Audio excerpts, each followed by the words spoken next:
It was a summer afternoon when I found myself strolling through Memorial Park, hand in hand with my young cousin Tommy, enjoying the sunshine and the sound of laughter echoing from nearby families. Tommy, who had Down syndrome, was at his happiest, his face lighting up as he chased after ducks near the pond. Just as I began to breathe in the peace and tranquility, I felt my stomach drop. A familiar figure approached.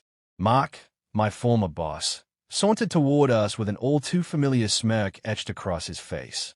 I'd endured months of his abhorrent behavior in the workplace, and seeing him again triggered all those old feelings of anger and resentment. Forcing a smile, I nodded at him, though my gut twisted at the thought of the exchange about to unfold. "Well, look what we have here. Two ugly morons out for a walk," he sneered loud enough for others to hear. My heart sank as I saw Tommy's face fall, tears welling up in his eyes. His ice cream cone slipped from his fingers and splattered on the pavement. "Hey, buddy," I kneeling down and pulled him into a hug, trying to shield him from Mark's cruelty. "Don't let that mean man make you feel bad. Remember what we say about bullies. They're just jealous of how awesome we are," Tommy sniffled, his small voice barely breaking through the tidal wave of disappointment. "That's right. You have so many people who love you. That guy is just a stranger who doesn't matter." After I calmed him down and bought him a new ice cream cone, we continued our walk, but the encounter with Mark gnawed at me. Later that day, I confided in my cousin Derek, sharing with him the details of the encounter, the way Mark's words had pierced through Tommy's joy. Derek listened, his jaw tightening in anger. He had always been the type to seek justice in the most inventive ways, and as I recounted Mark's behaviors, the wheels began turning in Derek's mind.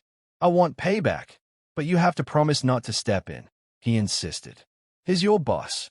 "I'll promise, but just be smart about it."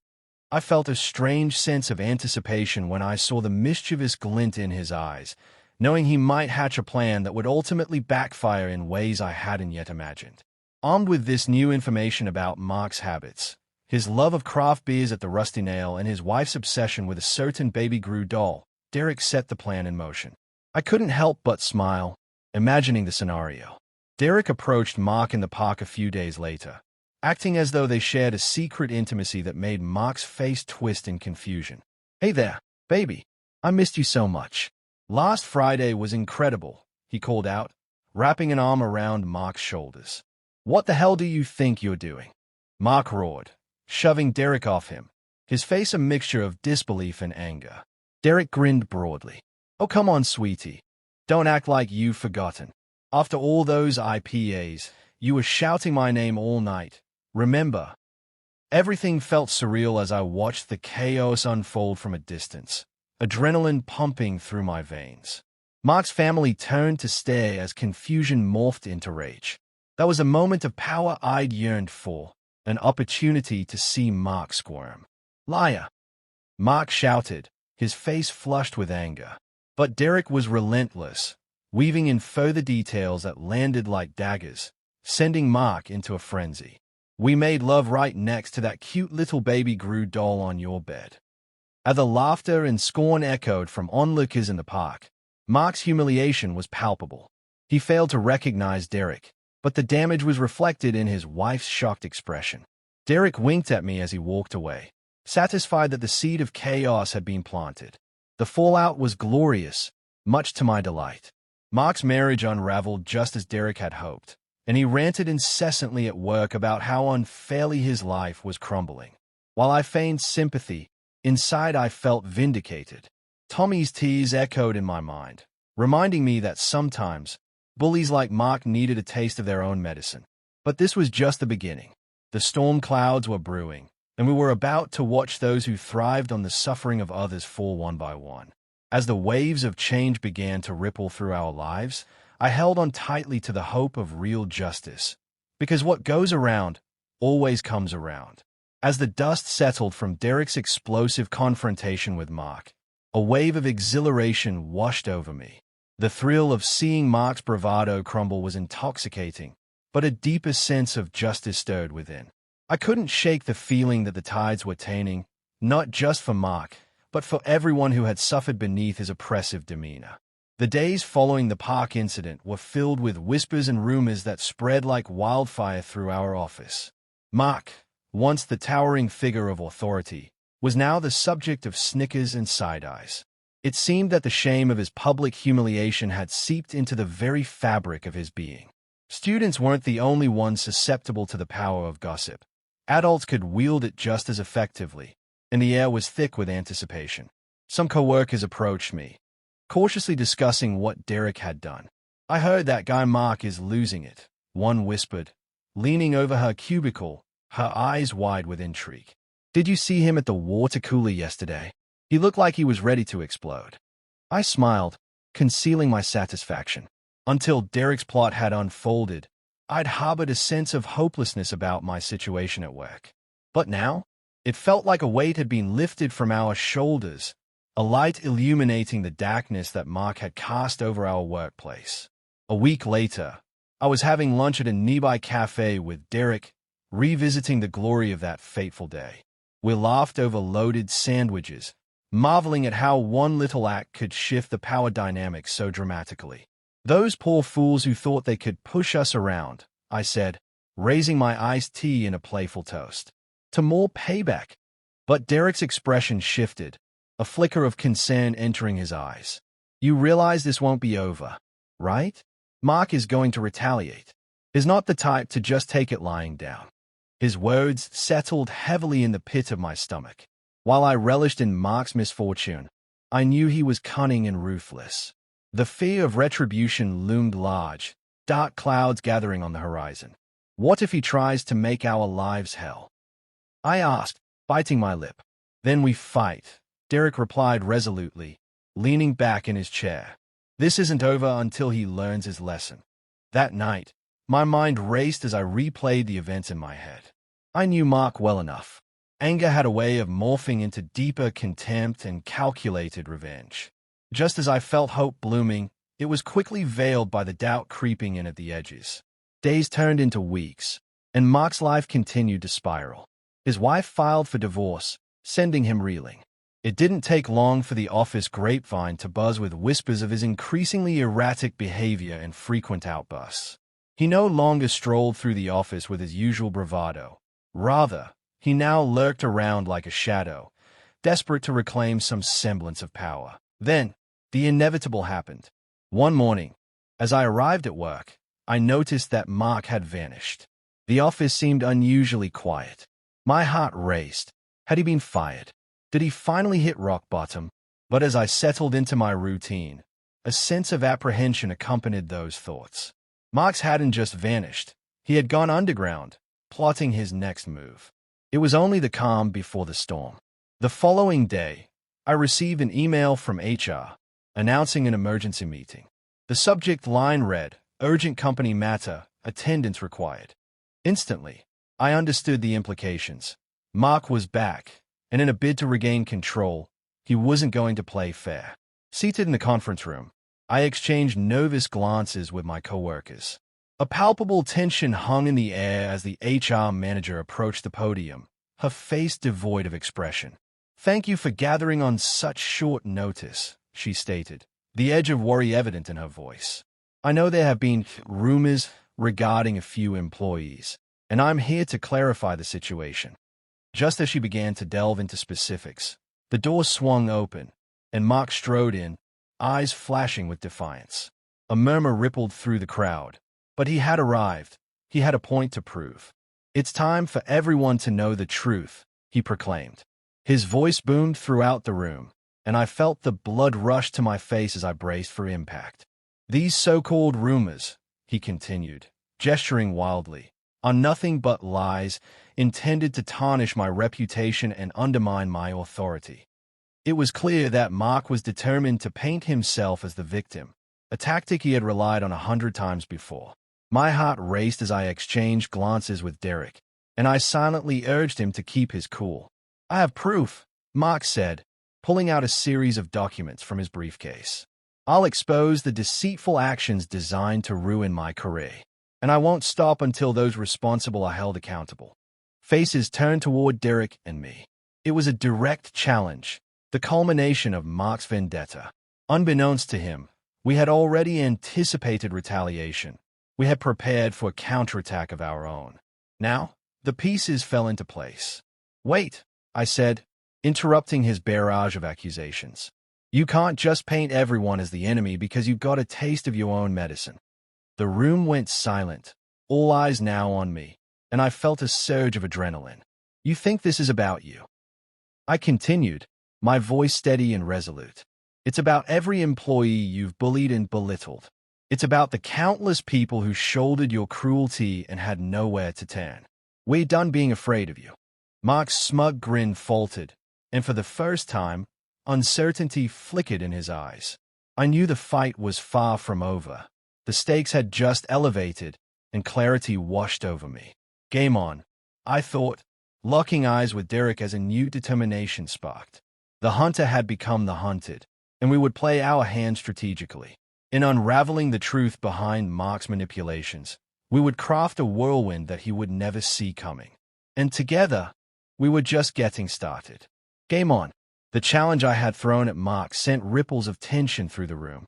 The uncomfortable silence hung in the air, thick with anticipation. I could see my coworkers shifting in their seats, their eyes darting between Mark and me, weighing their loyalty in the precarious battle lines drawn in our office. Mark regained his composure, straightening his posture as he opened his mouth to retort. "Your bravado won't save you. I've been in this industry long enough to know how to play my hand," he snapped, his voice rising, attempting to dominate the conversation. But I sensed that his facade was cracking. The bravado, once a towering wall of arrogance, was being chipped away. "No one here wants to see you exact revenge out of spite," I countered, my voice unwavering. "What you're doing is a desperate attempt to reclaim control. It's weak, Mark." His eyes blazed with anger, but I could see the realization dawning that perhaps the tables had turned. He was growing increasingly agitated as I continued. "You think your threats will work on us? You've harmed too many people for too long. This ends now." "Is that so?" he sneered, but I noticed his bravado was faltering. The room had begun to ripple with support, people exchanging glances, appearing more united and emboldened. "Let's talk about accountability," I declared. "For years, you've bullied your way to the top, shrouded in arrogance and deceit." Faces softened in agreement, recalling the stories of Mark's condescending behavior, his tendency to belittle others to elevate himself. How many of us have shared our struggles in silence, afraid of your retaliation? "Enough!" Mark shouted, but the atmosphere had shifted. My words resonated like echoes of thunder, stirring long-buried emotions among my colleagues. "You frightened us for too long, but that ends today. No more will we let you dictate our worth. We stand together now."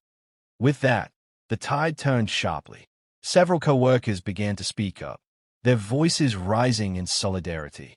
"Is right," said a woman named Ellen, her face a mask of determination. "We're tired of your tyrannical behavior, Mark. This isn't the first time you've used your position to intimidate us." Mark's face boiled with rage, but now there was a growing sense of empowerment in the room, and it fed our collective courage. The atmosphere had morphed into something tangible, a bond forged from shared suffering and collective strength. "Do you really think you can tame everyone against me?" he sneered, desperation creeping into his tone. "You're just a bunch of immature kids playing games." "Immature?" I pressed back, the heat of our confrontation igniting fresh confidence within me. "You've made our lives hell for too long, and we won't back down from you any longer. We will fight for our dignity." In that moment, I felt the urge to solidify our burgeoning movement. Let's unite as a team. No more fear, no more intimidation. We have mounting evidence of your misconduct, and it's time for the truth to come to light. Mark's facade cracked further as he realized that the strength of our camaraderie was something he could never shatter with threats. I could sense his desperation brewing, and when I looked over at Derek, he seemed poised and ready to drop the ultimate bombshell. "In fact, we have more than just our voices," Derek announced, stepping forward with purpose. "We've documented everything. The terror tactics, the harassment, the years of suffering. We reported this to HR, and if necessary, we're prepared to bring legal action. Your time of reckoning has arrived, Mark. A murmur of disbelief spread throughout the room, punctuated by gasps of realization. Suddenly, every pained story resurfaced. The memories of late nights crying after work, the quiet resignations to Mark's cruelty. It pulled into a collective resolve, a tide rising against the bully. Mark gaped at us in shock, the color draining from his face. "You wouldn't dare," he barked. But the weight of our unity quashed any lingering intimidation that once existed. "You will ruin yourselves if you attempt this. It's already done, Mark. You've pushed us too far," I said, my voice firm and unwavering. "We're taking a stand for everyone who has suffered under your reign, and this is our moment." Defiance blazed in the eyes of my coworkers as they began to rise, united and resolute. The barriers that had separated us shattered, and we coalesced into a formidable force. Our common bond and shared stories, which Mark had treated as mere fodder for his ego, now strengthened our resolve. Mark was pacing now, desperation morphing into frantic calculations behind his eyes. My heart raced as I saw the flicker of fear. No longer was he in control. We held the cards now, and the power was shifting in real time. "Enough!" Mark finally shouted, but the tremor in his voice betrayed him. "You'll regret this. I won't go down without a fight." "And we won't either," I shot back, feeling empowered by every word. "You've crossed too many lines, and now it's time for you to face the consequences." With that, we coalesced into a united front, drawing strength from the many struggles we'd endured. As we left the conference room, I felt the surge of liberation, solidarity, and the hope that we could step freely away from the looming shadow of Mark's reign. This was our moment. The tides had truly turned, and as we stepped into the light of the office hallway, basking in the newfound safety of our unity, I knew that this was just the beginning of a much larger battle, a battle we were ready to win. As we emerged from the conference room, a wave of exhilaration mixed with adrenaline washed over us. No longer were we fragmented individuals at the mercy of Mark's whims. We were a united front, emboldened by our shared experiences and the promise of dignity restored. Laughter and banter filled the office as co-workers exchanged knowing glances, the camaraderie palpable. Yet, as much as I reveled in the triumph of that moment, a part of me remained vigilant. Mark was not a man to be underestimated. He would regroup, strategizing his next move, no doubt nursing a bruised ego smoldering with unquenchable rage. As Derek and I made our way back to our desks, I couldn't help but feel the weight of the impending storm. Over the next few days, the atmosphere in our office shifted dramatically. Whispers of solidarity echoed through the halls, and while morale lifted, Mark became increasingly withdrawn. The tension was almost electric, anticipation crackling in the air as we awaited his next move. Every time we saw him loitering in the break room, there was an uneasy silence, eyes darting, speculating. Then came the day we had all been dreading. I sat at my desk, reviewing some documents, when I noticed Derek staring out the window, a grim expression on his face. "What is it?" I asked, glancing up. "His hair," Derek replied, a hint of concern threading his voice. "Mark." Derek nodded. "In the parking lot. He's not alone." My heart sank as I stood and moved closer to the window. Several unfamiliar figures loitered around Mark's car. They looked tough, menacing. My instinct kicked in, alerting me to the possibility that Mark was surrounding himself with supporters, or worse, enforcers. What's he planning? I wondered aloud, my pulse quickening.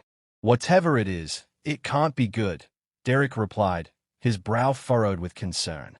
The feeling in the office shifted as the rumor of Mark's involvement with these outsiders spread. A sense of dread settled over us akin to a dark cloud blocking out the sun. We had championed unity, but now it felt fragile in the face of an unknown foe. "If he's recruiting help, we need to act fast," I said, looking around at my coworkers. "We can't let him intimidate us again. We fought too hard for our voice." As the clock ticked on, my mind raced with possibilities. It was clear that Mark was not about to roll over quietly. In a haste, I gathered several trusted colleagues, including Derek, Ellen, and a few others, in the conference room once again. We need to come together, now more than ever. If Mark thinks he can play Doty, we need to equip ourselves with every resource we have, I urged. They nodded eagerly, and we began brainstorming our strategy.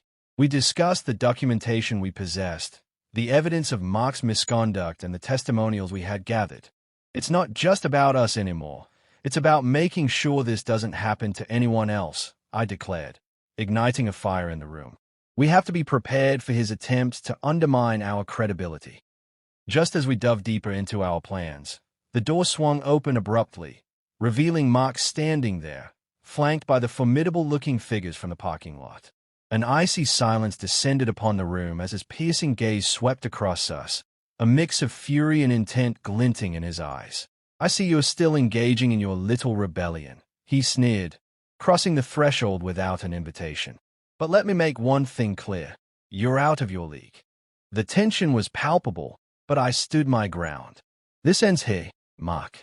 We know what you've done, and we won't back down. Mark laughed, a cold, cruel sound. You think you have power? You think you have strength in numbers? You're mistaken. I can destroy each and every one of you. Your careers, your reputations. I have everything I need to make your lives hell.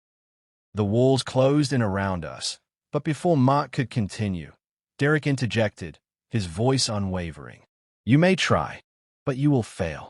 No matter what threats you throw at us, we stand united. Your reign of terror ends today. Mark's expression twisted into a furious snarl as he gestured for his accomplices to step forward. Then let's see how united you really are, he spat. You think you're ready for war? I'll show you exactly what that means. A surge of panic roared in my chest, but as I looked at my colleagues standing beside me, I could see the strength reflected in their eyes. We were ready to fight, not with fists, but with resolve and the truth on our side. We had each other's backs, and that meant more than any threat Mark could concoct. Suddenly, I felt the instinctive stirrings of a counterattack rising in me. We won't be intimidated, Mark. You may have tried to break us for years, but we've gathered the evidence we need, everything you've done, every hurtful word and action. We're prepared to show it to the board, to HR, and beyond. At that, the room erupted. Colleagues stood tall in support, voicing their agreement, each statement becoming a collective roar for justice. Together, we launched into testimonials, recounting experiences and injustices, building an unassailable fortress of truth around us. Amidst the chaos, Mark seemed to falter, his bravado unraveling.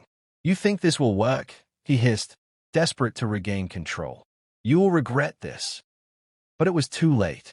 As we banded together, we became a force unstoppable by fear or manipulation. The tide had genuinely turned. What started as a battle for dignity transformed into a movement for justice. As Mark's facade crumbled, the shadows that had once enveloped us faded, replaced by the warm glow of empowerment and solidarity. I turned to my colleagues, feeling the strength of our unity. We take action now. We stand together. I called, bolstered by their unwavering support, my voice resonating deeper with every word. Let's put an end to this, for each and every one of us. With a final roar of agreement, we united as one, unwilling to back down. Together, we surged forward, ready to reclaim our power and reshape our workplace into a space of respect and integrity. And as I watched Mark's world begin to crumple, I knew that we were not just fighting for ourselves, but for every individual who had ever felt threatened by a bully like him. There was no looking back now. The journey had led us here, and we would emerge victorious. It was no longer just a battle. It was a revolution.